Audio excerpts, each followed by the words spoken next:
most dudes don't truly care about your past unless it's affecting this right here. Right now. Welcome to another episode of Something for the People. This is your boy B Hunt, aka the Silent Prophet, along with my co-host Big Country. What's good, people? How y'all doing?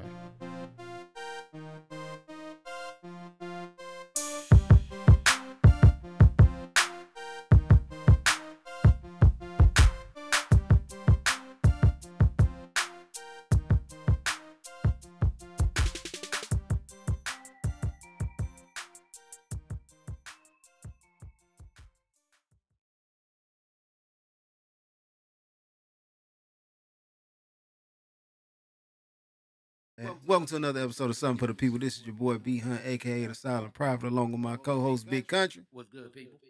Top notch. And for your viewing pleasure, we have your boy Fat Pimp checking in, man. top notch. Cool. So let's just jump into it. Let's go. There better be some good topics today, man. It will be. Always a good topic, too. So. We gonna jump it off like this. Would the divorce rate go down if child support was capped at $300 a month? I'm gonna just jump out here and say hell yes. And I'm sorry to say it like this. We live in a materialistic world. I'm not saying all women are like this by far. I'm not. But I know there's a lot of people that's like, how can I get up on some money?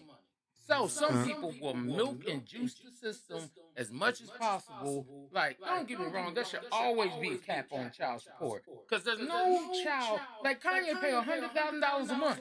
Right. There is no child on this earth that need $100,000. There is nothing you can do as a child to require that. You think so? Yes. I think a month? Yeah, but you have to understand, when you live in L.A., Calabasas, to be exact, Okay.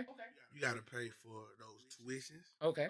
You got to pay for security. True. You know, they get at-home tutoring. They got nannies. You got to realize their mom and dad ain't with them every day. They all have nannies. You ever watch DJ Khaled Snapchat? It's always a Cuban lady right there. That's the nanny. That's a full-time nanny. That costs a lot of money, bro, in those cities. For $100,000? $100,000. Our reality ain't their reality, Okay, bro. and the only reason I'm breaking it like this is like, okay, you say a nanny a month. Okay, let's just say high end, $10,000 a month. Hell, that you know what $10,000 a month is? Like that's $120,000 a year. Right. As a nanny, hell, that's hella good. So I mean, if you want that job, yeah, that's different. And you got, 4 kids? 10,000 a month. It's still not, look, that's what I'm trying to explain. Like, everybody's reality is different, bro. Our reality, my child don't need no $10,000. But when you start adding in the stuff that most kids do every day, and you think about, what if I had to send them to a special school? I got to pay for travel. Gas is high, food is high. Security is very expensive nowadays. Okay. 24-hour security, 24-hour nanny. Yeah, $100,000. That's chump change, man. But it's just crazy out here because everybody don't live in that reality. Right. So, because I remember one of my old bosses, he made around, what was it, $100,000 a year. And I was like, okay, cool. He was talking about his ex-wife. She has 2 kids. She has one by him and she has one by another dude. Right. She getting paid, what was it, $3,800 a month from just him for one kid. Explain to me, average. Your rent ain't $3,800, and if it is $3,800, you need a job. But she didn't even have a job. All she did was collect off of him and the other dude. Going back to, would it decrease divorce, right? Mm-hmm. I don't think so. What? Okay. This is why. Because the men on the other side, fam. Like, at that point, what's tying me to it? Because, you know, we always talk about how much we got to lose, right? Okay.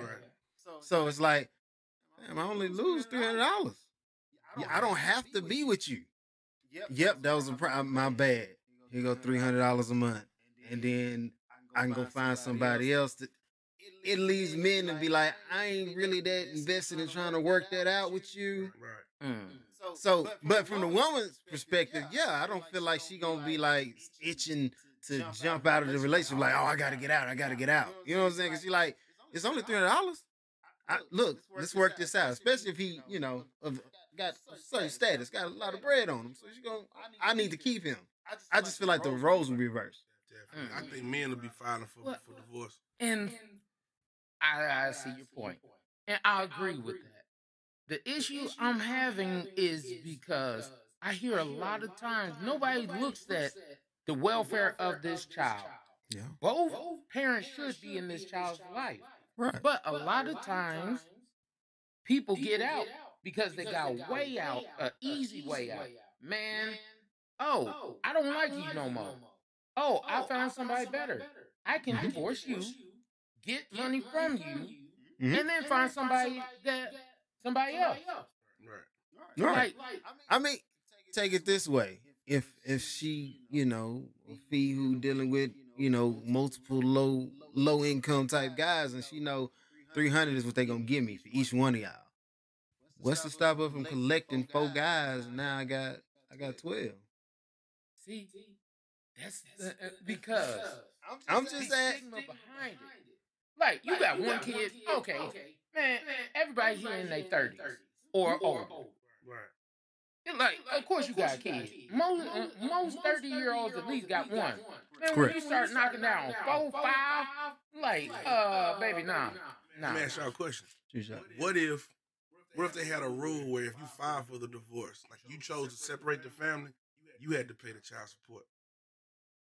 I feel like that'll keep people. Right. Just think, like, because so many celebrity women, like Tom Brady wife, Kim K, they all filed for divorce, but then the husband has to be the one to pay child support. Yeah. What if they say, if you don't want the family together, you're responsible for paying the child support? I would respect that. That's it's really time for the world to like turn the tables, man. I think we've been doing things backwards for too long, bro. Right. We should do things like that, bro. I mean, it would make a lot of sense because, hey, if I want my family to be happy, I want to keep my family happy. There's a difference between I file for divorce because you keep cheating on me, you keep doing all this trash stuff, you're abusive. I could fully understand those things. Right. But some people just like, man, I just ain't happy here. And they say the leading cause for divorce is not infidelity. What is it? Finance. When believe it. finances change, that's when divorce is implemented. And it's implemented 80% of the time, this is just facts, not my feelings, by women. 80% of the time. Right. So, my issue with that is if you could deal with cheating, you could deal with all the other stuff, but you can't deal with a dude making less money. Because that's basically what finances come down to. Right. It's security, though, bro. Every woman wants to know when she get out of work, she got a roof over her head. True. The light's not gonna be cut off. A woman can get over the fact that you laid over another woman, but if you ain't paying the bills, you ain't got, you ain't got the money in the bank account. That's when they go start looking for other men that can fulfill that. That's the reason why the women nowadays is all they talk about. Yeah, man, what's the money? I need somebody with the money. You ain't gonna get unless you got money, because women want security. It's just what it boils down to, bro. It's like I just don't see why. I don't know, man. For me, I just think that, man, like, women should just be for the long ride, bro. My grandmama stayed down with my granddaddy. When he left her for another woman, she still was down with him. Had other kids. My granddaddy had so many kids, showed up to the funeral. My grandma still stood by his side, man. That's the era I want to see, bro. Like, just women just stick it out, husbands stick it out. I don't like divorce. Divorce is a very, very depressing situation to be around. That's what I could say it like this. Because with my mom and dad, I wish they would stay together, but they stuck it out for like 25 years, then got divorced. What they say? Did they tell you the reason why? Finance.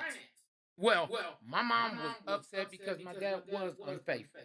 But the number one reason was you ain't gonna be unfaithful and like that's just so. Years, I be thinking about like the whole premise of it. Like it's almost like having your girl who's supposed to be down with you is a service. It's like I break it down like this.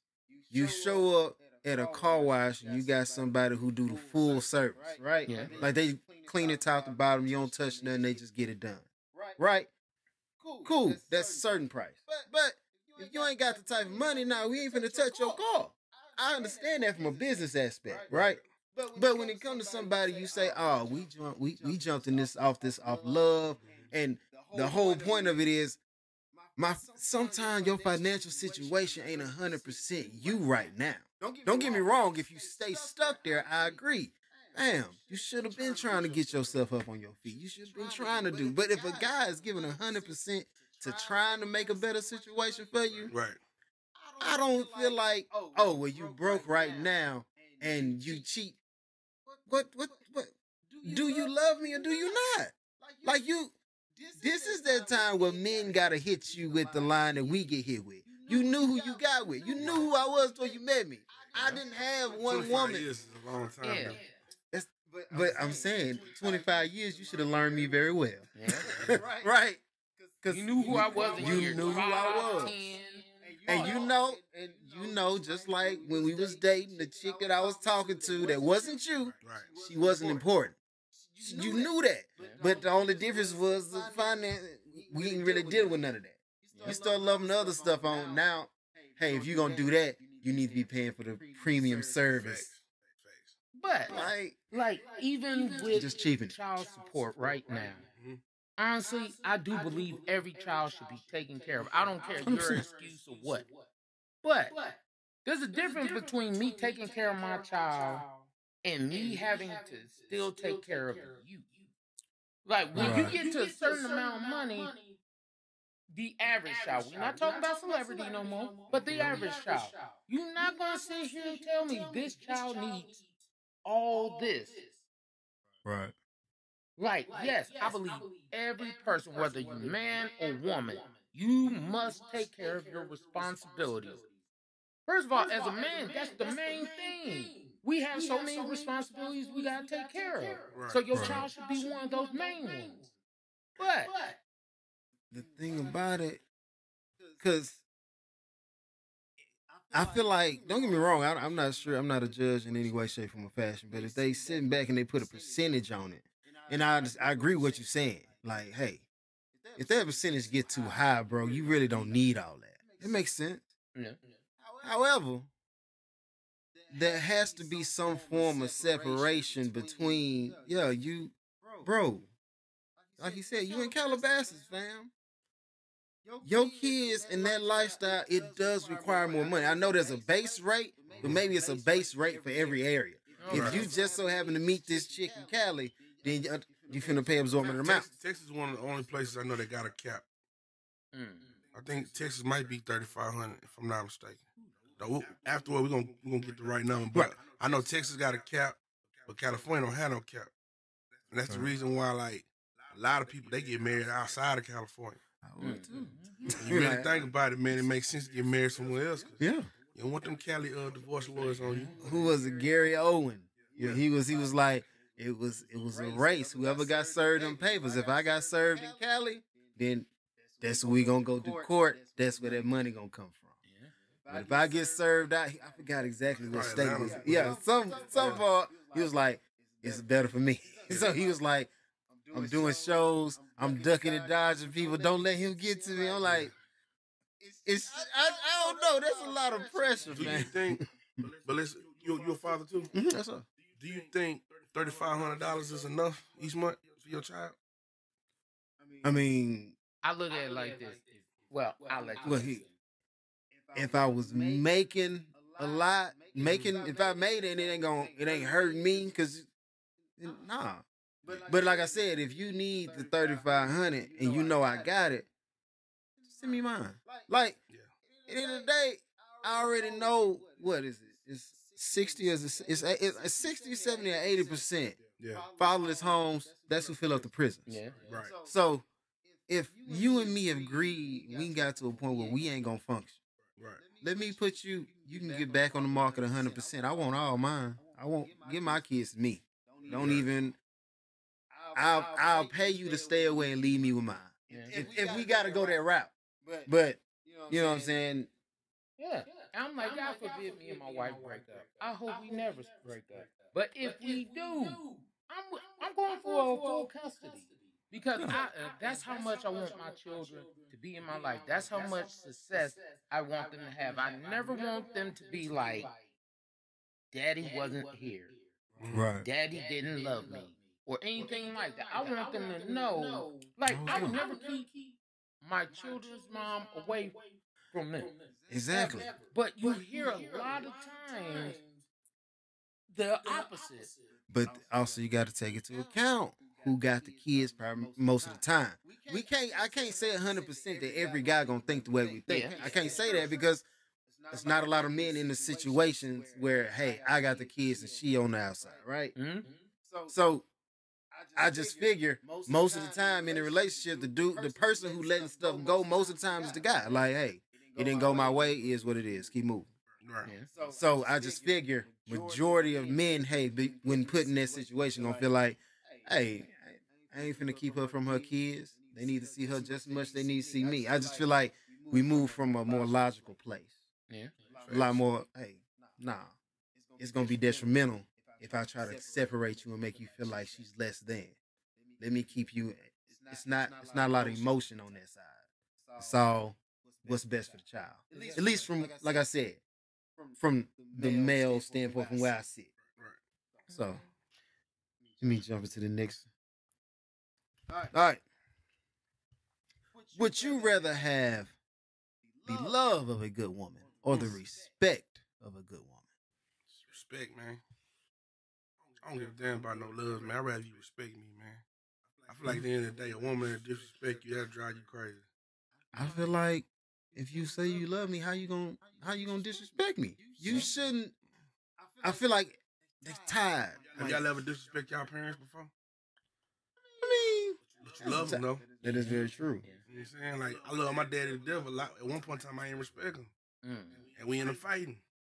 Because I didn't respect him. He got that respect out of me. But he was done. You know what I'm saying? All right, let me make sure you understand. Yeah, but my thing is, for me, I'm a respect person. It's like, man, if you don't respect me, man, it ain't gonna work. Understand. You can grow to love a person. Yeah. You know what I mean? Couples fall in and out of love, but as long as you got respect, just like we talking about divorces, you may fall out of love, but if you respect your spouse, like I told my wife, me and her gotta understand, if we was to ever get to a point where our marriage wasn't working, we're not getting a divorce. You can date who you want to date, but if I want to come over, I'm gonna come over there because I respect her. I respect her enough to like let her go do her own thing. Right. If I feel like I'm gonna be disrespectful, I respect her enough to like, hey, you know what? This ain't working, so let me do me right now. That's what I would prefer. Right. Love ain't enough, man. And I'm gonna be honest, at one point in time, I was like, man, love conquers all, love heals all. But the way we look at love now is not the original way we were supposed to look at love. Because I don't know if you're a spiritual biblical, if everybody is spiritual and biblical and all that kind of stuff. Mm-hmm. Like, one of the things, love, the way it was actually set up, you know, love is patient, love is kind, love does not boast, all those things that are actually in respect. Right. But nowadays, love just a feeling for a lot of people. It's like, oh my God, I got butterflies. I wish you were here. I want you to be here. I love you. All that kind of stuff. But love is not meant or even given the same way. It's like when you hear about people that back in the day, even with our parents, they went to great lengths and put up with things that you knew was like, how you put up with that? And until you really felt true love, and then you were like, okay, I see that. I see it. Like, don't get me wrong. Even though I say things that a lot of dudes want to say, but won't say out loud. Because every now and again, I'm like, man, I love my wife so much. But I'm like, sometimes I want to throw her through a wall. Understood. But it's like, how much I love her and respect her, I would never put my hands on her. I'd rather leave the entire thing before doing that. Right. But it's like now, honestly, respect is like respect is almost the new kind of love. Because when you respect people, it's like, hey, I care about what, hey, as a man, I respect you. Right. Like, you're my friend. I will never disrespect you because if you do disrespect me, now I got to come correct with everything we go back and forth on things because of disrespect. Right. Right. Just like in a relationship, a marriage, all those kind of things. It's like when I respect you, it's like I go back for my friends. I'll be up late night. You need me, I'm there. If I'm dead asleep, you need me, I'm there. I respect. My thing is, so should they switch up the marriage vows and be like to love, honor, and respect? Just like, because like I'm saying, if the new way that people showing what we perceive, what I used to interpret as love, right? Yeah. If we all moving with respect now, just as long as you respect what I'm doing and respect me, we good, right? Then if that can hold more people together, I'd rather you just go ahead and say, look, this ain't a marriage, this is a respect contract. You've agreed to respect me for the duration of your life. Like you just gonna show me mad respect. And that's how we gonna move. Yeah. I mean, it seems like the way things are going because the fact that so many men now and women don't want to get married. Why? Because they don't get the same respect as they did during the dating phase. Right. Like a lot. I got a homegirl. She's like 23, 24 years old, and she told me what does a woman offer in a marriage these days?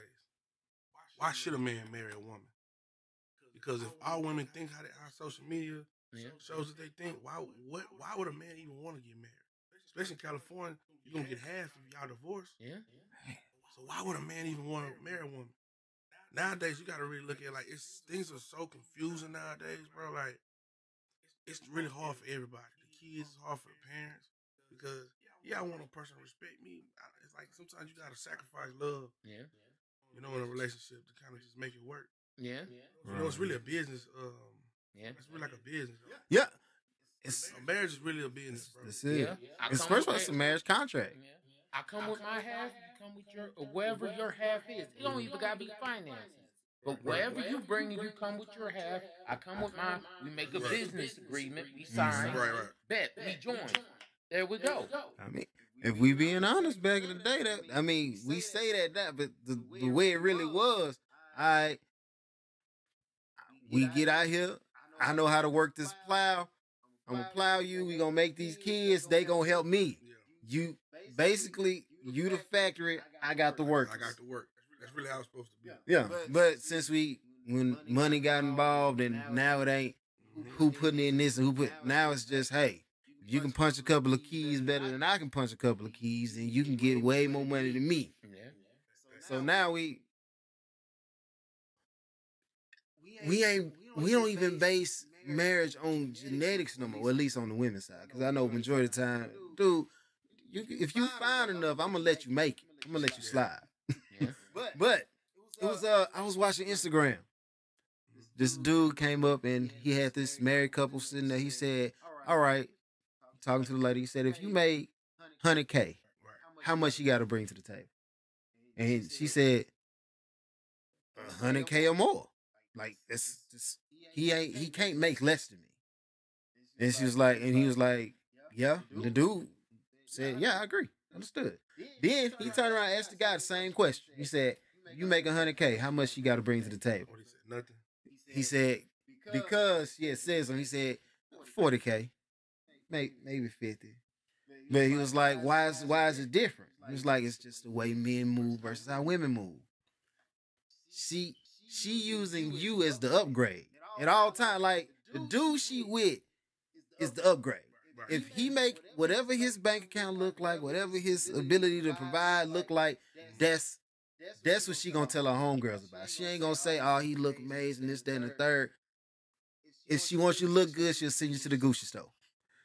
Vice versa. Dude, I can't tell you. Now, don't get me wrong. I ain't trying to knock over in any way, but I'm being honest. That's what I'm here to do. Look, she got $1 billion, but we still got to ask that question. Would you hit Oprah? Yeah, I would hit Oprah. I would too. Bro. But I'm just saying. I take one for the team ASAP. But see, you feel like I got to take one for the team. Yeah. If we was talking about Nia Long, and we like Nia Long and we're gonna take away her financial status and just make her a regular fee on the street. I hit Nia too. Hit Nia, but it ain't taking one for the team if you hit Nia. Nah, I'm doing it because I've been wanting to. I need that's me. I used to rewind Boys in the Hood for like this one scene, bro. That's how long I've been in love with Nia Long, bro. That's the thing. You know, they were cracking this joke. They were like, man, Nia Long must have put something real good on Cuba because the fact that he just got pulled over by police, got gun in his face, he all in his feelings. Man, one night with Nia Long, that's all you remember. The rest of the scene, they cut that out. First of all, like, until you reminded me that he had just got pulled over, I was like, yeah, man, Nia. I forgot portions of the movie I just saw. But y'all didn't even see what was so dope about it. When he was playing hard, like, yeah, come on, give me some. She wouldn't give him. As soon as he started crying, it became vulnerable. Expressed his feelings, his emotions. He cried in front of her. Took him in the room, bro. Yeah. Took him in the room, let him become a man, bro. Yeah. Spent the night and everything, man. You here now. Yeah, man. Sometimes you gotta cry to get it, man. Just a little bit. Just one tear. You know what I'm saying? Hit it with the Denzel glory tear, fam. Y'all ever cry for it? Nah. To cry? Nah. I ain't gonna lie. I always try to let my words do what, like, I have a way with words to work at the perfect opportunity. And it's always got me, if not what I want, at least close enough where something else can get me there. But never cry for it. Bro, I don't even want to tell what city she was from, but I had just vented to her just one day, just having a normal conversation. And I kind of just got emotional, had tears in my eyes, and I noticed it was getting up. Let me finish. And I started talking like, man, I just don't understand it. And next thing I know, bow. And I'm like, wow. Next day I told all my partners, like, yo, I cried in front of this girl. She gave me some. Hey, man, let me try that. Hey. You know what I'm saying? If I had known that was a viable strategy. Vulnerability, man. Dudes over here gonna start getting out on teardrops. Yeah. Come on, bro. Cry a little bit. What you crying for? Why you think in the movies when they break up and the man come back and get her, he crying and stuff, or standing in the rain? You know, sometimes you got to go to the extreme, bro, to get it. I'll stand in the rain, fam. I'll stand in the rain. Listen to the rain. You know what I'm saying? Yeah. One wish all over. What you need? One wish. Yeah. Hit the spin and everything. Easy way. Get the boom box. Start playing some Jodeci, you and I. Yeah.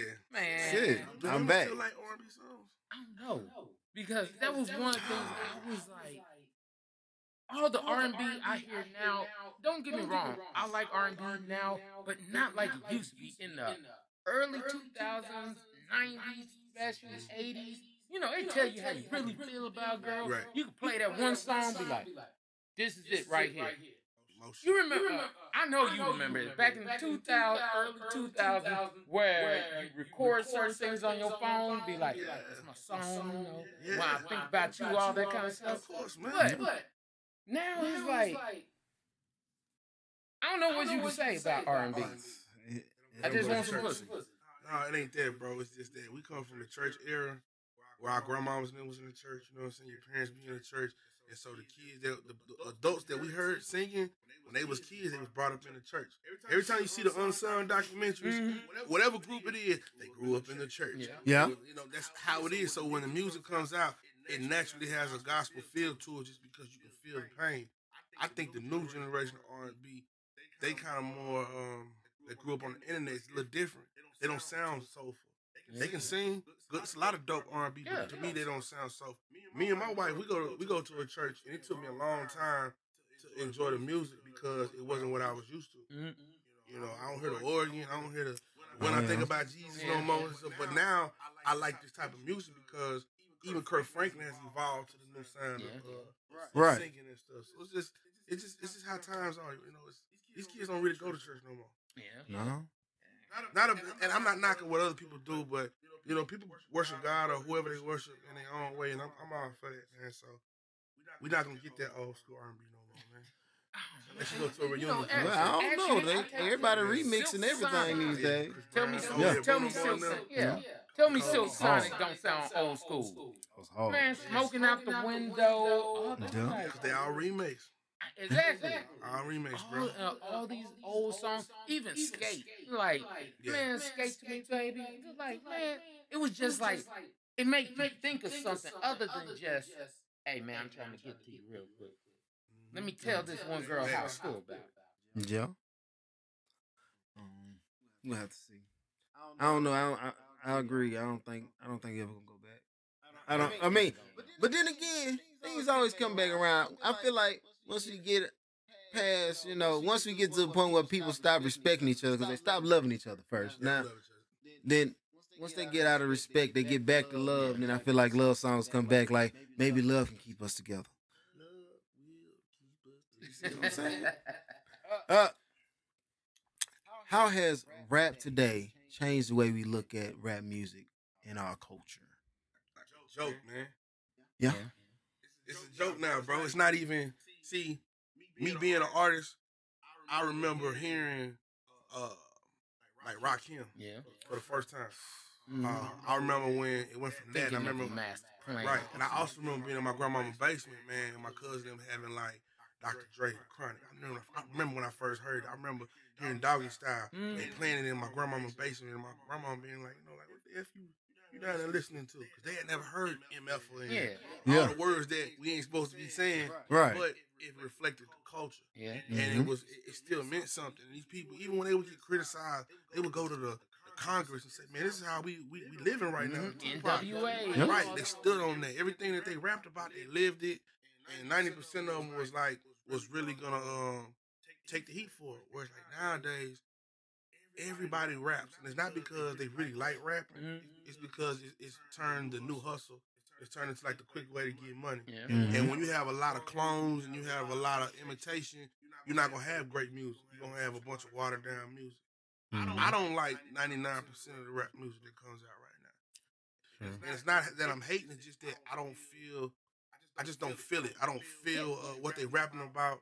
I don't feel like it's even coming from a genuine place. Oh, I 100% agree with you. I have an issue with rap now because it's all the exact same. It be the same type of niggas.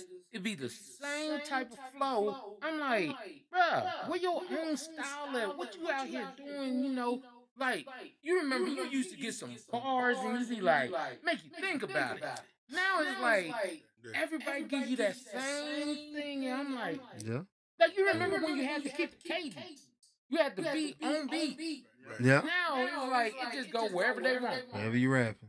For me, even if it's somebody that's offbeat, the way I look at it, if it's that one person, I'm cool. I don't want to hear nobody else to rap like that. When I was in New York and I seen Designer perform before he blew up, I'm like, man, that dude must be from Atlanta. They're like, nah, he's from Brooklyn. I said, from where? They said, Brooklyn. He sounded just like Future. Nobody even like criticized him or anything. Kanye signed him. That let me know at that point in time, the industry was changing. When everybody got little in front of their name, the industry is changing. When Soulja Boy came out, and I watched him start like kind of cloning how everybody was rapping. When he's around Gucci, he rapped like Gucci. When he got around Go Ye on Fort Worth, we started rapping like that. I knew that the industry was really dying out because now it's okay to imitate. It's okay to clone and copy. Yeah. At some point, people gotta say, bro, I don't want to hear you sound like NBA Youngboy. Yeah. Y'all remember when Jeezy first came out? Oh, yeah. All of a sudden, everybody was that slow punchline rap. Now that Future came out, it was Migos and all that. Whoever's hot is how people start rapping. Like to me, that's what made me dislike the rap game. And that's one of the big issues for me because you remember there used to be so many different types of rap. There were, okay, you had trap rap, you had actual political rap. Some people, even back in the 80s, you had like that uplifting, fight the power and everything. Right. Now you got basically the same type of niggas doing the same type of thing, and then everybody talking about how good they are. And it's like, don't get me wrong, some people are still good. I give people props for doing what they do. But some people, it's like, you can tell they just literally jack the flow, the song, the whole thing, and it's like, hey, I got a good beat to it. I just want to know if y'all been paying attention to how they go back to Lil Wayne records and they be like, oh, he said this, and then they got to decode it, and then they come to a whole new, like, understand, like, bro, he was saying this and that. Do y'all feel like any rappers these days gonna get that type of respect? Like, It's a few. Jay-Z's always gonna be somebody that Right. I catch the double entendres they call them. Mm-hmm. Even Kendrick Lamar said some things sometimes, right? It might be too much the first time, but you go back and listen to it, like, damn, did you hear that? Yeah. But majority of people don't want to have the cold rap. They just want to hear what they hear and go on about their business. You know, I just feel like we at a time right now where you don't really get no social commentary. You don't gain nothing from the record. You don't even feel good when you listen to the record. It's kind of just okay, it's cool. It's like background noise. Like it's there. I've been telling people one of my favorite albums, and I'm just saying from how he used to mix it up, how he used to do it, was the Cool Lupe Fiasco. Yeah, Lupe. Because he wasn't out there. Everybody don't have to be a hood nigga. But he was out there giving you some bars, then giving you some real game behind it. Certain things he would actually say, it was like, you gotta go back a couple of times and like, oh, that's what he meant the first time. Right. I was playing that for some kids, the song Dumb It Down. Dumb It Down, yeah. And I was like, bruh, this song means so much. And then we're like, but it don't sound like what we're looking for. Like, it gotta have a great beat and a great melody, but you understand the bars that he's spitting?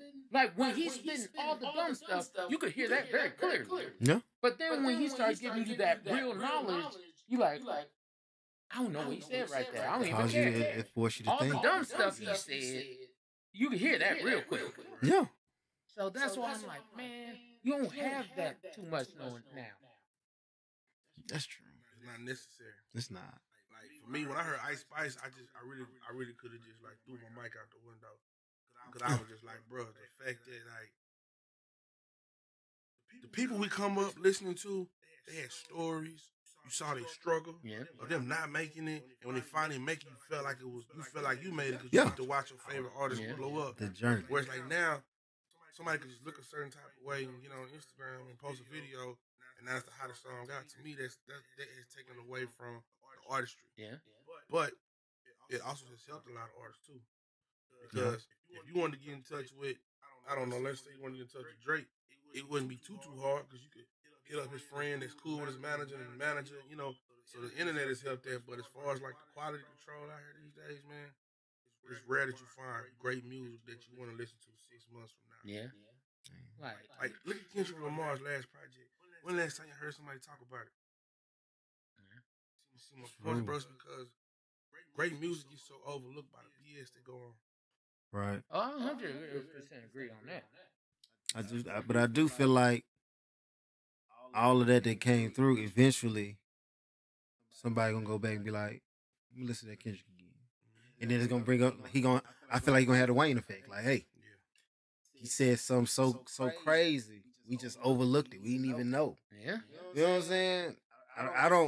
I don't feel like a lot of people gonna get that type of love. Oh, I 100% agree. But I also don't want to blame. I don't want people to feel like you shouldn't hop on Instagram and try to jump your career off. Do your thing. Like you said, it's benefited some. But I also feel like if everybody got the ability to go as high as they want to go, you got to find a way to set yourself apart. And the easy way right now that's going to set you apart from my standpoint is, hey, if you actually get out here using the same method as everybody else been rapping with quality, like, hey, no, I got a story. I'm telling you more. I'm not just giving you a... So, going back to the original question, rap today, do we change the way we look at rap culture? I agree. It does change the way I look at it because, hey, if you're going to look at it like a get-rich-quick scheme or a scam, then I'm going to feel like rap itself is a whole, is just a scam. Right. But at the same time, hey, you know, there are people in here who give me quality work. Like, I'm a bumper J. Cole. I'm a bumper Kendrick. I'm a bumper Wale. I'm a bumper. Yeah. That's just the way it is. But you know what's crazy? How you can only name a few. That's true. Yeah. That's the part to me that bothers me because back in the day, you could be like, man, I'm listening to Nelly. I'm listening to 50. I'm listening to this person. And they was giving you quality. Yeah. Nowadays, the fact that you can only say 4 people on your hand. Yeah. Like it's like, I put you like this for me. There's people I respect and enjoy their body of work, and there's people I can tolerate them. Yeah. You know what I mean? Yeah, some rappers I like. I ain't gonna lie. I listen to him. I love Lil Uzi. You know what I mean? Yeah. I feel like Lil Uzi puts out great music because he's a creative. Mm-hmm. You know what I mean? Like Kanye. One thing I love about Kanye, he always works with the new generation. That's how I learned about YNW Melly. Like I'm a fan of him now. Like if he ever come home from jail, he was somebody I would listen to just because he's the new generation and he got a big catalog of music, man. So that's like Kodak Black. You like Kodak Black, you know? Yeah. If you just take away what you used to, but still try to keep a little bit, you can start to jam some of these new artists. Yeah, man. I like Kodak Black. I bump Kodak. Don't Yeah. like, man. Yeah. Yeah, it's different. I like YoungBoy too, man. Yeah. See, YoungBoy, man. If my son was here, I listen to YoungBoy probably every day now. Every single day I listen to YoungBoy. I just think that what I've been missing from people like Kevin Gates and stuff like that, I get that out of YoungBoy. I'm a big fan of YoungBoy. Okay. Good music. All right. Do people know the difference between independent and hyper independence? No, what the hell is hyper independent? Hyper independence is, and I looked this one up. I'm looking it up. Go ahead. I'm listening. Like, with hyper independence, this is where you remember all of our mamas were hard workers. Right. All of our mamas had to work. All of them were technically independent, but they didn't have to express how much independence they had. They didn't have to express them being grown. Like, you knew they were grown. You knew they handled business, did what they needed to do. Hyper independence. Stress response that causes people to feel they must make decisions and accomplish all things without the support of others. They say they distrust people. They never delegate jobs to other people. And it's hard for them to form close and long-term relationships with others. So, like, Damn, that's what I'm saying. know It's that. like, that might not be independent. That might be distant. Yeah, I don't know. Because I was listening, I'm like, man, I don't know if y'all talk. Am I hyper independent? I don't. I got me reflecting on myself. Like, I'm gonna say it like this: there's a difference between, man, I handle business. That's what I gotta do. Right. One way or another, I'm gonna get this business handled. But if you're like, I can't depend on no one but me, no matter what, like you're going a little too far with it. It's like you ain't got nobody you can lean on. You ain't got nobody. Okay, well, I'm not Like hyper there's a difference because us as people, especially as black people, we know we gotta get it done one way or another. Right. Like whether you working, whether you taking care of your family, one way or another, this is gonna get done. Mhm. But if you saying no matter what, I have to be the only one to do it, you're going a little too far with this. You're a little you have some issues you gotta work out. You can't trust nobody. You can't. Right. Nobody got your back. Like literally no one. If you ain't got one good friend, like Okay. I don't know, that make me think you a trash individual. You ain't got one. Like I don't expect you to have like 10 or 20, but you ain't got one that you'd be like, that's my day one right But there. I'm just saying, is it just like is there a certain quota you got to reach of people that you feel like you can depend on not to be hyper? Because you know, Let's be real. We all know when you were in high school, when you're in middle school, you have a hell of a lot of good friends. yeah. But Well, that's because you you gotta didn't. be- Hang on. That's because you didn't need them the same way. Right. But when you became an adult, it was like, hey, we on grown man level. I can't deal with the dude out there still trying to do certain things. Now, certain things, I'm grown. I got kids. Right. Like, when I ain't had no kids, oh, bet. I had a lot more friends. Agreed. But then when I had kids, I'm like, bro, I got kids. I got to be man enough for my kids. So I can't deal with somebody still trying to wild out here. Right. It's a hell of a difference. So that's how a lot of friends got cut out. Like when you got married. Like when I wasn't married, I had a lot of friends. When I got married, it was like, man, where the hell is everybody at? Oh, we out. You didn't tell me? Bro, we thought you were at home. Yeah. Like, Yeah. oh, you thought I was going to be locked down and I can't go nowhere? Because they trying to understand something that they ain't never been through. It's like Wale said, you know, who was it? Seinfeld said on Wale. He was like, you going over the roller coasters too. You don't know what it's like on the other side. So I feel like their attempt to try to respect your relationship is to be like, I know I'm with that bull, and if he around me, I know the type of people gonna be around.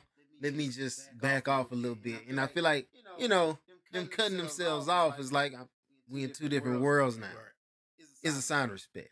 But with this whole hyper independence thing, like we all know the old saying, everybody coming with you can't go with you. I agree with that 100%. So, but if you can't trust no one, whether you man, woman, like you can't trust no one. Like you gotta be the one to show up and show out. Your only one.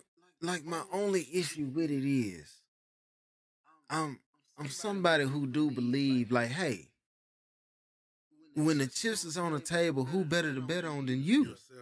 So I'm like, I don't want it to seem like, oh, you hype independent, like I won't let you do it. But if I'm sitting here and we gotta figure out who finna do it, I'm gonna just get it done. We ain't gotta, I ain't gonna put you in a troublesome spot. I know chips, it's on the table. I know I'm gonna keep going till it's done. I know I'm not gonna question myself. I don't waver. If I want it, I'm gonna get it.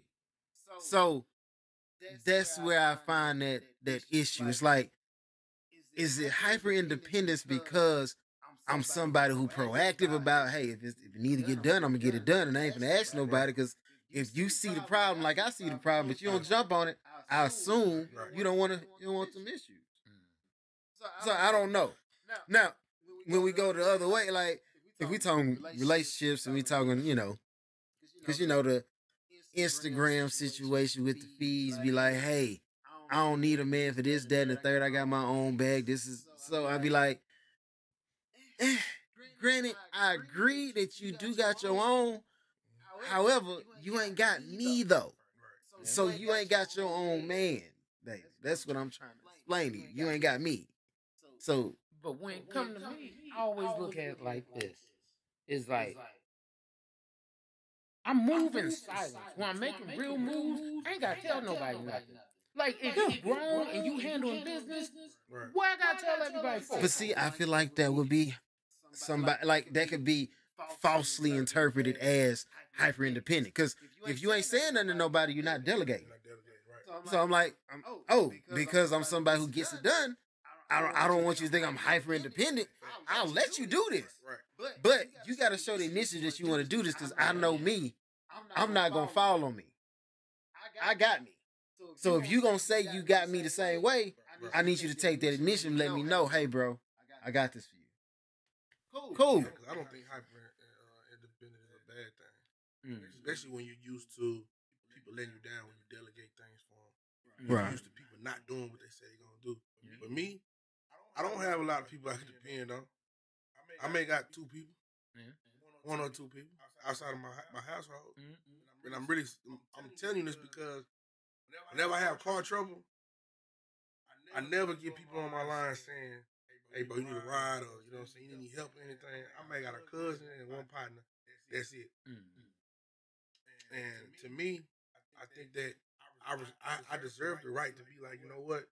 I want to move. I want to be hyper independent myself. I'd rather do everything myself, not worry about nobody else. Even if my back against the wall, I still try to do it myself. Yeah. I'm used to let down, bro. And I'm gonna tell you, this is. I don't know if y'all cussing here, but niggas love to let you down, bro. Yeah. How many times have you been sitting around waiting on somebody to pull up and they end up, you're not hearing from them the next day, they hit you with some, oh man, this happened, bro. Oh man. Then you find out they had nothing to do with that. Yeah. Niggas. Bro, I remember I was in Mesquite walking and I saw this guy. He was pushing his car. And I was like, oh, so I'm walking in. I'm gonna go. I helped the man push the car to the gas station. It was a little distance, but it wasn't far. It wasn't like it was gonna put us in a like. I pushed it, and then he was like, "Yeah, my car ran out of gas." And the dude in my car just hopped out and started walking with me. And I was like, so you had people in the car already? Like, but this is what, like, this is what, and then I was like, So what you gonna do now? He's like, I'm gonna go get some gas, and I know he was going. I'm gonna just drive right past him. I was like, that. I feel like situations like that, like seeing what he had to go through, made me like, nah, fam. If I'm ever in a situation, whoever in my car, you need to get out. We gonna push this car together, cause I can't guarantee that dude would have been in that situation if he hadn't picked these two dudes up. So I'm like, it make you after, like I said, after seeing something like that, I just be like, nah, I don't see the significance in me going out my way to put myself in a position to where you ain't gonna do the same. Like, I look at it like this: until you show me you a hoe nigga, I'm not gonna treat you like a hoe nigga. But once you show me you a hoe, oh, okay, bet that. Like, you only gotta show me once. Why give them an opportunity? Because, okay, for example, because if you never give somebody the opportunity, you never know the truth about that person. For example, anybody that know me know if I call you a friend through thick and thin, no matter what, I'm there for you. Yeah. Like, I don't care. If you call me at 4 in the morning, don't get me wrong, I'm gonna talk mad trash, but I'm on my way. You say, hey, bro, we gotta go do something.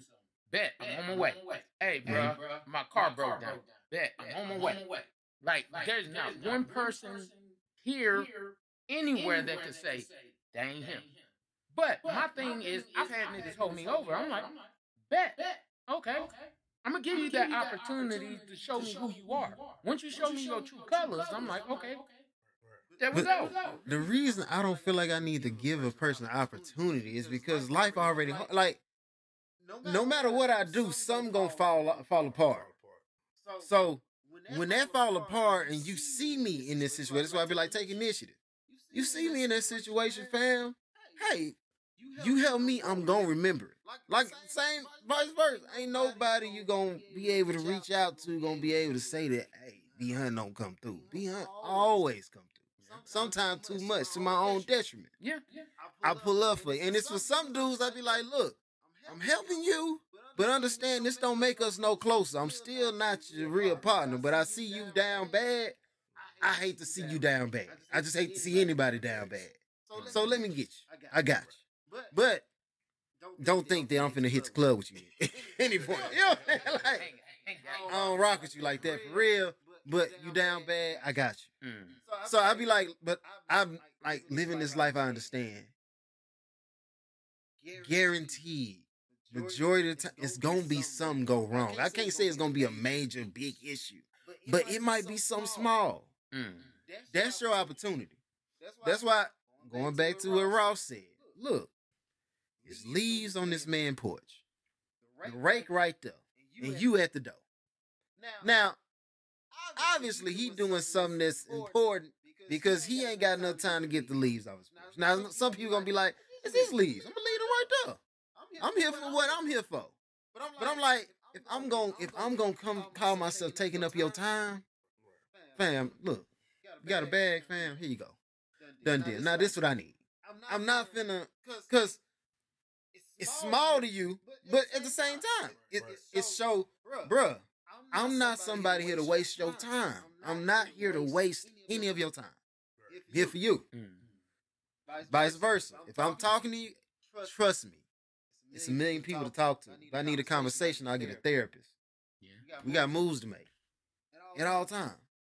So I don't know. I just feel like the term hyper independent, I just don't want people to get that misconstrued. Like, sometimes hyper independence is A-okay.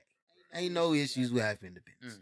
Now, if you sound to be hyper independent in your relationship with your spouse, I see that could be that can be seen a little toxic. You know what I'm saying? I try my hardest not to ever use that word toxic because when you hear that crap, it's like, I don't know, it just in the back of my head, it automatically make me think anything that got to do with a man is supposed to be toxic now. Oh, but see, that's because men ain't speaking on toxic. Because we sit back and everybody got the dialogue to tell us what we are. But I'm like, no. Let me let you understand that toxic go both ways. First of all, drink too much water. It's toxic. And you need it to live.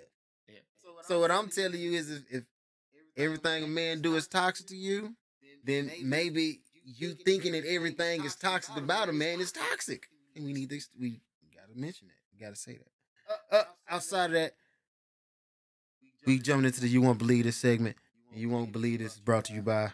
As always, love to shout out my beautiful wife. Love you, baby.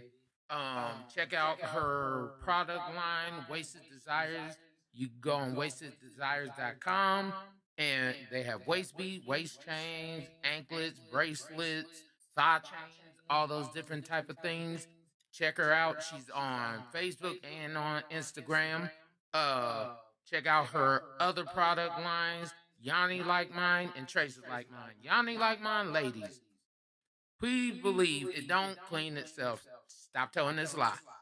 Traces Like Mine, this is products for a black woman, by a black woman, to help black women. Check them both out on Instagram and on Facebook. All right. Tyler Bailey, Luxury Clothes by a Luxury Guy. Mike, that's my cousin. They call him Wiggly in these game spaces, but he also does a podcast, SOB. It's Not What You Think, it's State of Being. Cool beans, check him out. If you don't like it the first time, go ahead, play another episode. I'm sure you're going to talk about something you like. Anybody want to show some love too? Shout out to myself. Got brand new music out right now, man. I got a single called Vibe with me that's buzzing right now. So shout out to the Day One fans, the new fans, and shout out to Slapwoods, man. You know, premium cigarillos on the DR. Make sure you get it. Smoke responsibly. Oh, respect that. Yeah, for sure. Definitely need to check it out. Gotcha. Good deal. Donald Trump says that if he is reelected, he will go to Congress and ask them to pass a bill stating that there are only two genders, male and female. I'm going to let you tackle this one first. Man, don't get me wrong. I just be like, out of all the problems we got, global warming, we got teachers and people walking out to schools, you got so much. The polar ice caps melting. You got so much that we finna sit here and really talk about your gender situation. Don't get me wrong. I know Obama did the same thing with the whole, giving the gay rights and all that. Well, I don't know. I don't want to say gay rights. LGBTQ+. Thank you. That situation. But my thing is, how self-absorbed can we really be to where I don't feel like that's an issue for a politician. I don't like, at the end of the day, I'm going to call you by your name. Everybody wear name tags. That way I ain't got to try to figure out if you a male or a female. Hey, your name is such and so. Yeah. I'm going to call you by that as long as that way my politician can worry about world hunger or the poverty rate. You already know. Ain't nobody fixing world hunger. Ain't no, because we too busy focused on what's between your legs and what's not. You know as well as I do. We ain't gonna fix that stuff because we need somebody on the outs to make us feel better. For example, America itself, we could get all these bums, all this other stuff off the street at any point in time, but we do not. Veterans, they died, fought. Some people died for this country, all kinds of stuff. A lot of them be out on the street bad and out now. Why? Yep. Why would you be? You're doing everything you can for them, but yet you don't get all the help and services you need. Right. Like, we could fix a lot of stuff. People only focus on key things they want to focus on. Why is your gender a key? What? How is that going to change the world? Has taken over the world. Let's be real. TikTok, Facebook, Instagram have taken over the world. You're telling me China won then? Because China with the TikTok. Yeah. China won. Yeah, they like, you just go, exactly they hit you with the Lupe, dumb it down. We as America bit. And now I got to figure out how I'm going to send you to the restroom. Be real, bro. Like, let's just keep it 100. You know how many people don't know who's the first president, who freed the slaves, or anything? Most people Donald Trump, Barack Obama, that's about all they really remember. Or no. Like, you can't have an actual conversation with people nowadays. I mean, but in their defense, people who don't know, what have you done of any significance to me? Okay, you helped me figure out that I need to use the unisex restroom. That's what Donald Trump trying to do.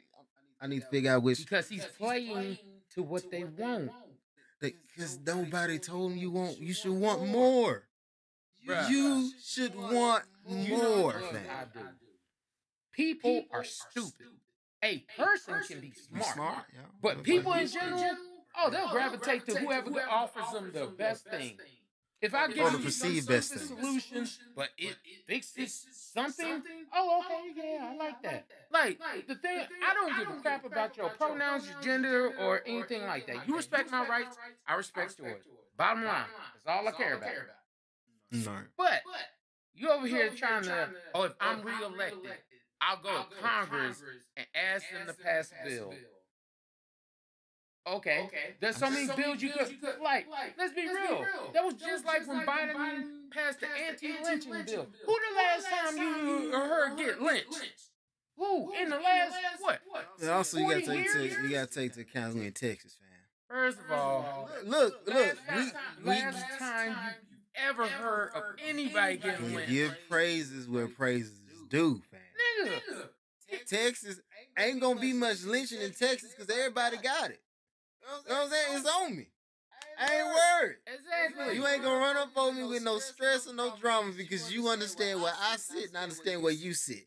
And I ain't trying to fight for no open carry situation for everybody, but I am trying to tell you that knowing that dude is just as dangerous as you make you move different. Personally, I wouldn't jump up over nobody for no reason. However, if you got it in your heart to do me harm, I got it on me to do you harm. But that's why I feel like anti-lynching bill, it don't get refused. I'm not fighting with Joe Biden. I just feel like we got to give Texas the praise when the praise is due. He basically hit the same thing that Biden did. But come up with some crap that nobody care about. But we called him on that. You came with an anti-lynching bill. Okay. Nobody voted for you for that, fam. Nobody cared. Biden know 100% why he in office. Because they didn't want Trump in office. He know that. If he don't know that by now, he need to look. Come on now. It ain't the Kamala Harris situation. That might have got him a few votes. But the fact that he was facing somebody else is the reason why he got the praises he got. People just wanted some change.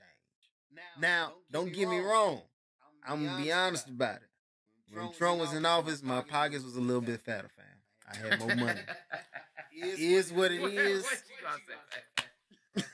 What you got to say? You got anything? You ain't going to touch this one. Understood. You shouldn't touch this one. This is...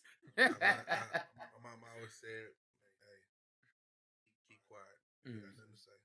I got nothing to say about that topic. I'm like, for me, I'm just overhearing about that topic over and over. Like, I don't even care. Like, bro, like, my only concern is my household, bro. And that's true. What somebody got going on in the house. I'm at the point now where everything that I was taught growing up is not what's going on now. So once they figure out what the new laws and rules is, just let me know.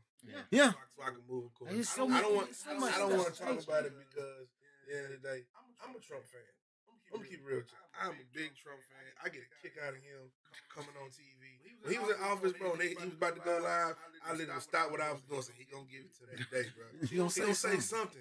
So anytime he say something in the headlines, I might be like, that wasn't funny enough. I wait till he say something crazy. It don't bother me, bro. I don't like Joe Biden by any means, man. I voted for Trump, bro. And I want the people to feel like they cheated the election. So I'm not gonna say nothing, bro. I mean, I'm not gonna say nothing about Trump, bro. I'll be honest. Get ready though. Get your popcorn ready because when he get back in office next year. Because they gonna definitely go. I can't see Joe winning. He's not. I'm willing to bet money on it. He ain't gonna win. They can't cheat 2 times in a row. Man, I don't even know about the whole cheating thing, but it's just because Biden hadn't gave you nothing that he really said I want to do. Nothing substantial. And it's like, oh, well, they're going to say, oh, well, he gave us the money. Bruh. When I first heard this, the first thing that popped in my mind, okay, he gave us the money, but then the whole idea of when they were talking about reparations, talking about the American government couldn't afford and couldn't give that money to black people. But we could give the entire United States a bailout. So you had that money. You pulled that money from somewhere. Money is not real, bro. Like it's just a digital number, bro. Like, y'all really understand this whole game that they playing.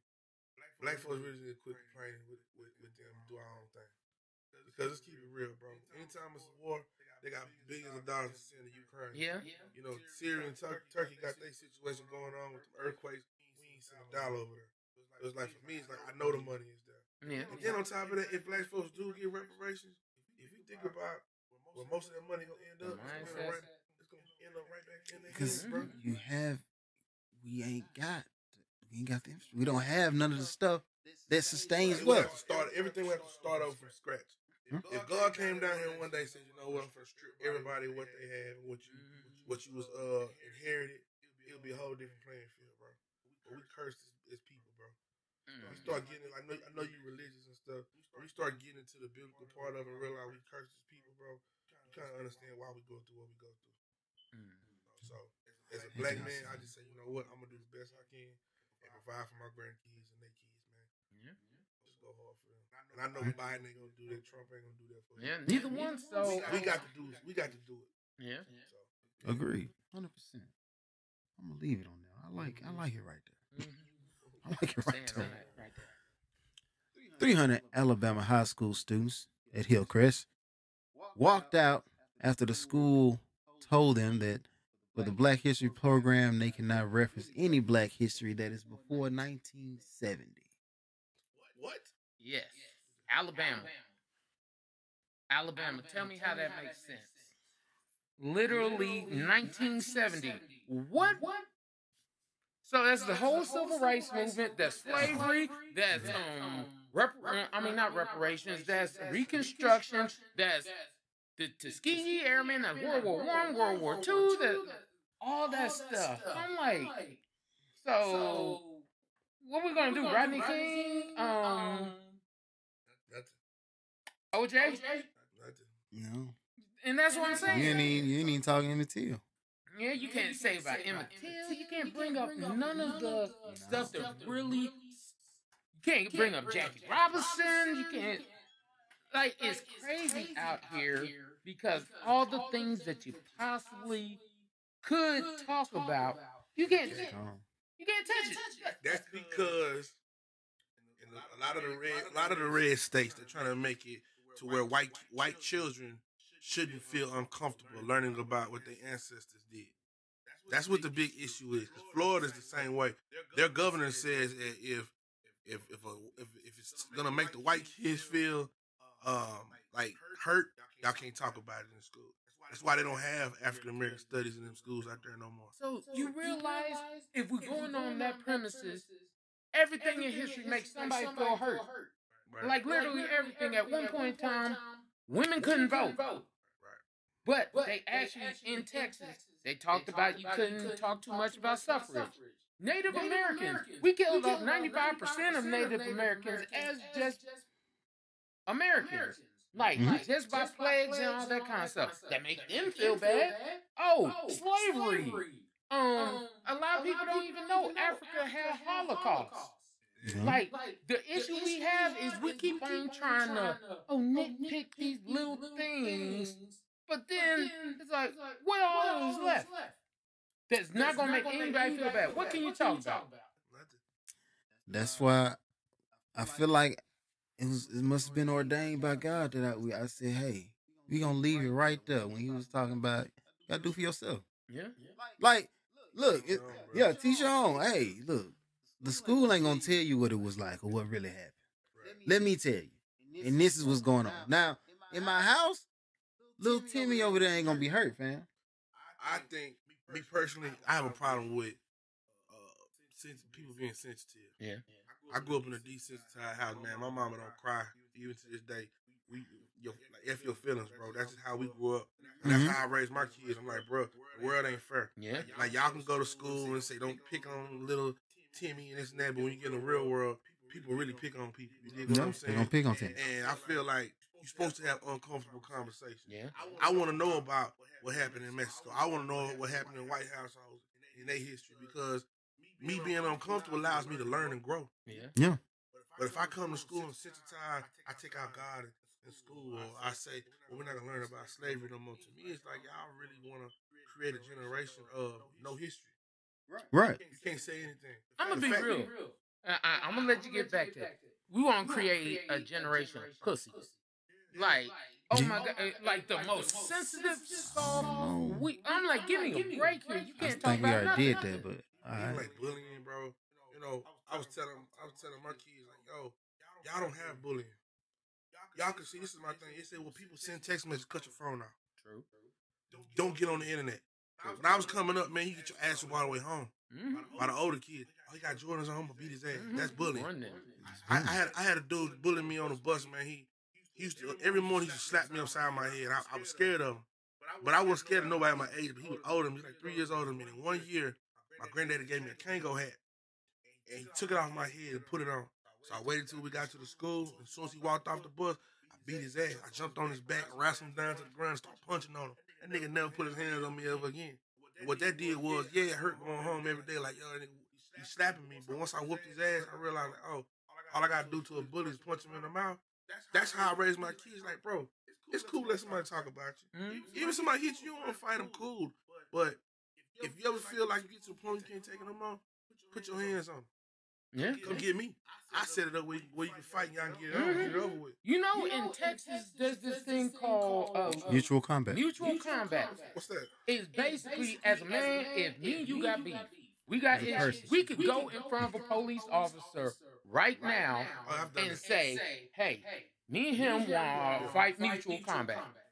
We get out there going squab out. As long as I don't after you beat me up or I beat you up, we ain't just like, oh, I'm trying to stomp him to death. Right. Oh, we good. That we need to go back to that era, bro. I got a partner that died, but him and one of my mutual friends had a problem. They were trying to fight in front of the club. The police officer said, look, y'all go around the back. I'm going to stand right here, man. Y'all going to get y'all little 1 minute. And once it's over, y'all going about y'all business. Let them fight. Gave them a whole minute. It's like prison rule. Let them fight. Get over with. Go on about their business.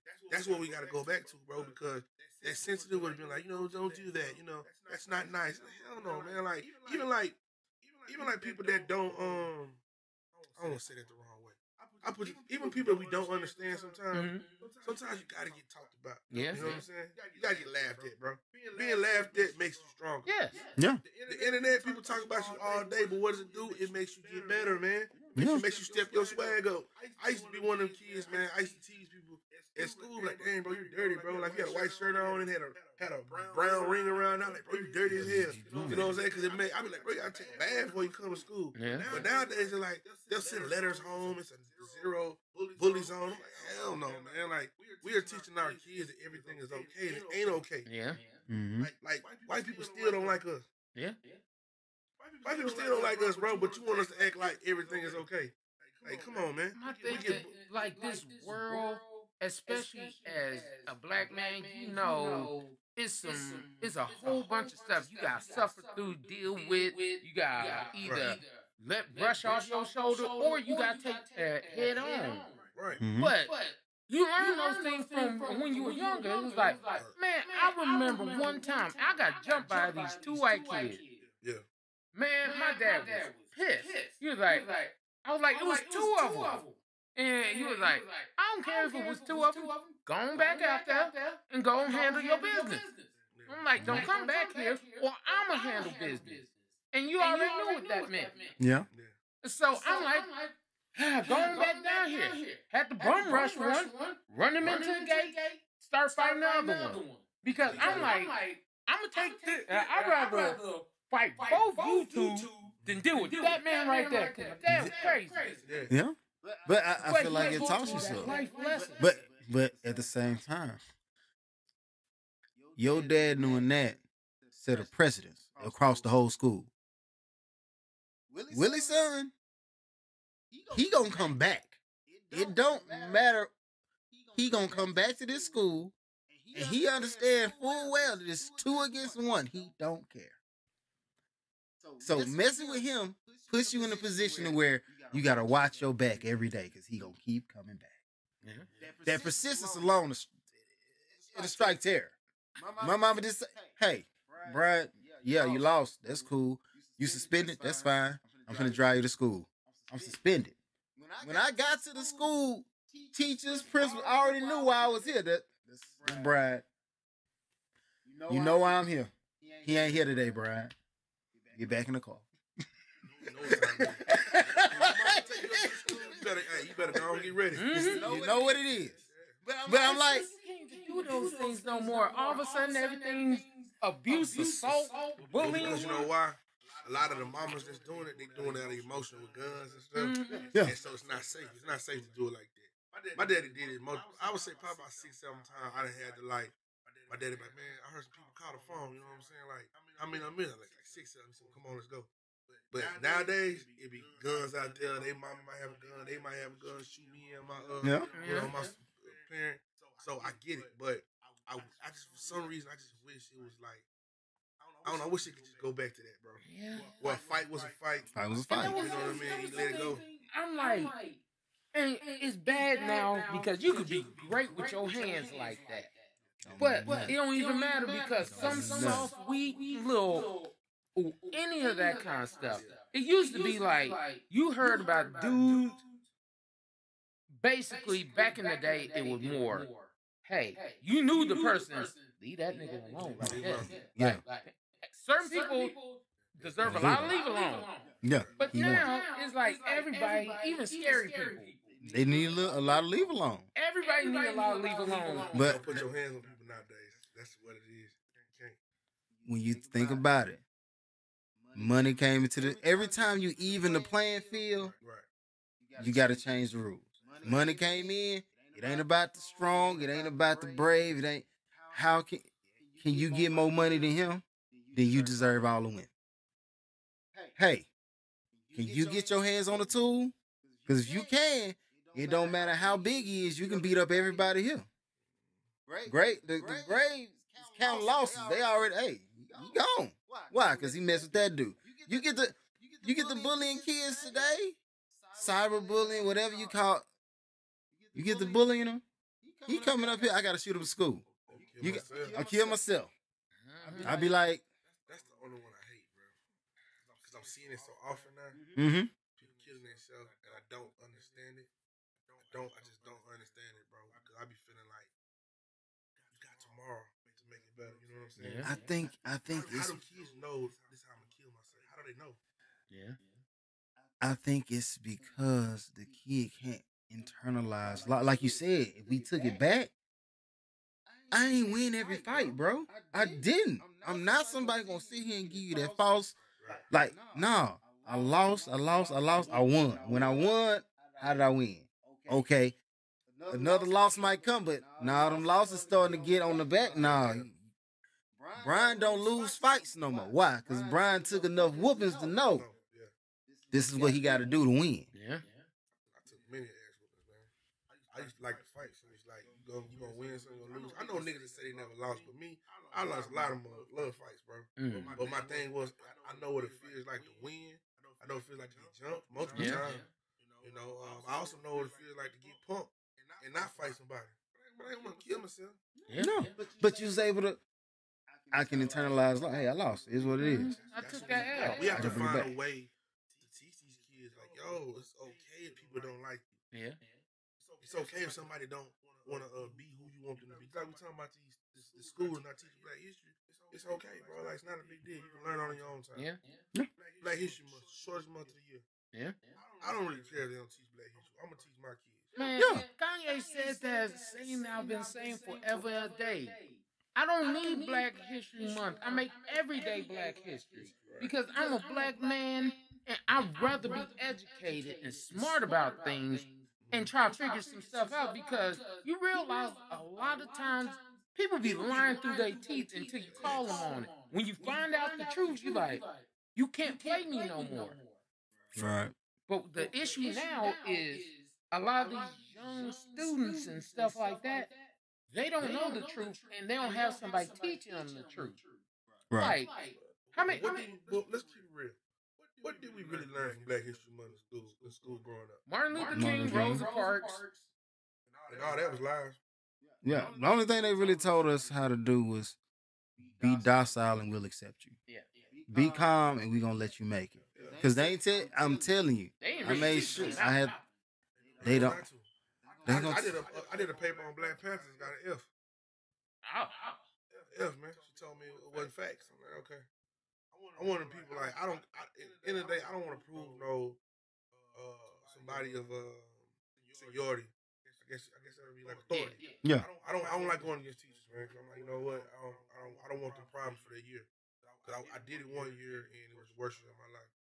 So if you teaching me one thing, I just learn everything else. Yeah. Black history don't help me if I got a job. It don't help me like with none of my career choices. It never helped me. The only thing it do is help me be a better black man. And the only way I could be a better black man is learn from my parents, my elders. Yeah. I can't depend on no school system to teach me about what really going on. Yes, because a lot of times people just be lying out here. I'm like, bruh, like, you know, we still in schools they celebrate Columbus Day. I'm like, who is that? Columbus, he never stepped foot in America. But for years, that's what that's what they told us. Columbus discovered America. Nigga, please. I'm still on that. I'm one of the people. I believe black folks were here before them Indians. Actually, I've heard that too. I had an argument with somebody about that, man. I'm just saying. We're the first person in the world, bro. Yeah. And I know, I'm gonna say what I gotta say. Look. We all topic.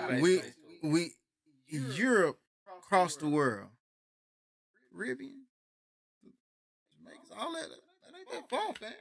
Yeah, you can we take cruises there all the time. It's not that far.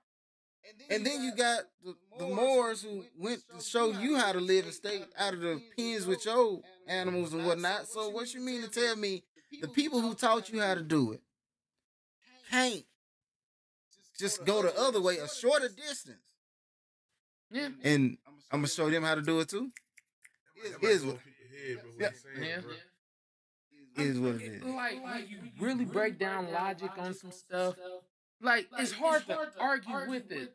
That's why they don't want you to talk about it, because it's like, when I give you some real, I make you think about it, it's like, bro, we right here.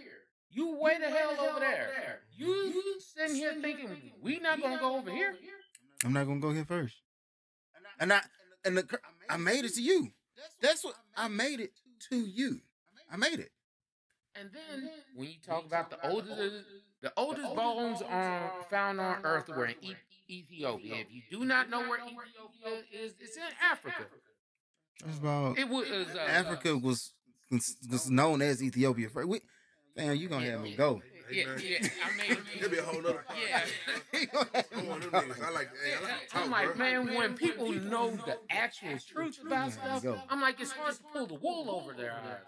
Now, when you dumbfounded, which I hate to say, I wish a lot of our people would educate themselves or come to somebody for education instead of thinking you sending your child somewhere is going to give you everything you need.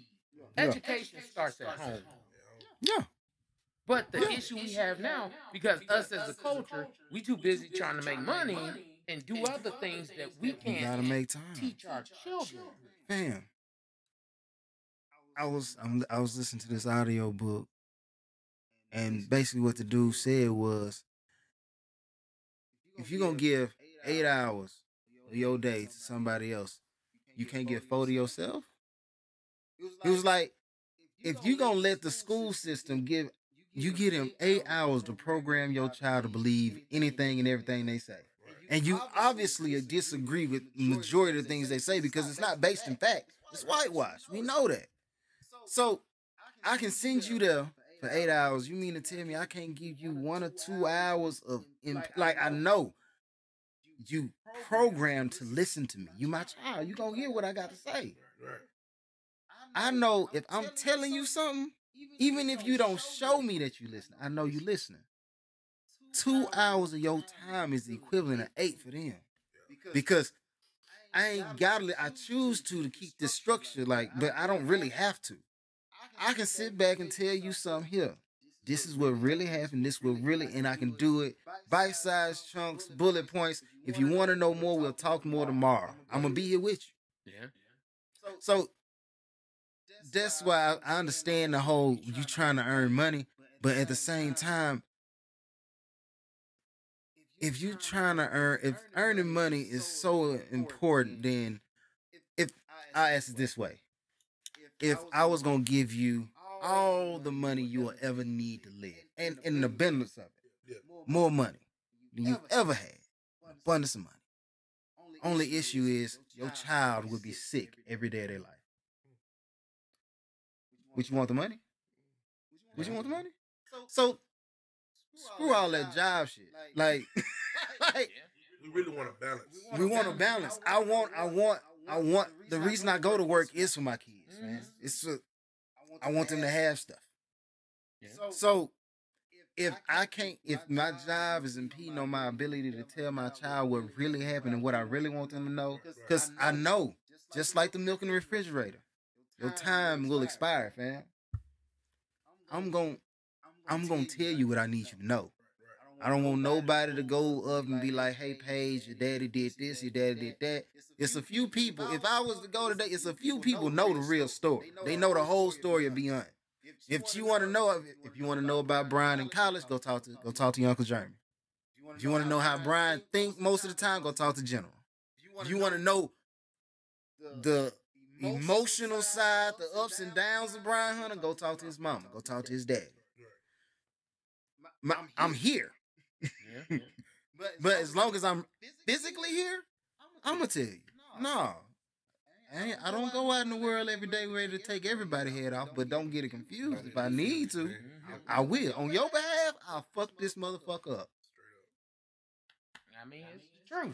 But so a job ain't gonna stop me from telling you what I need you to know. Ain't a paycheck big enough. Because I know the stuff I'm trying to tell you, I'm trying to prepare you for what's to come. I don't even know what's there, but I know what I am currently ain't gonna be able to make it on that. 20 years from now, Be Hunt now ain't gonna be able to make it as Be Hunt now. I gotta learn. Yeah. So I gotta prep you for 40 years from now. Just the way it is. Yeah. Outside of that, is anybody anything else to say? Because you was like, man, I was making it. I wasn't going. I'm quiet till the next time I'm open with y'all. Understood. Done deal. This has been another episode of Something for the People. Be easy.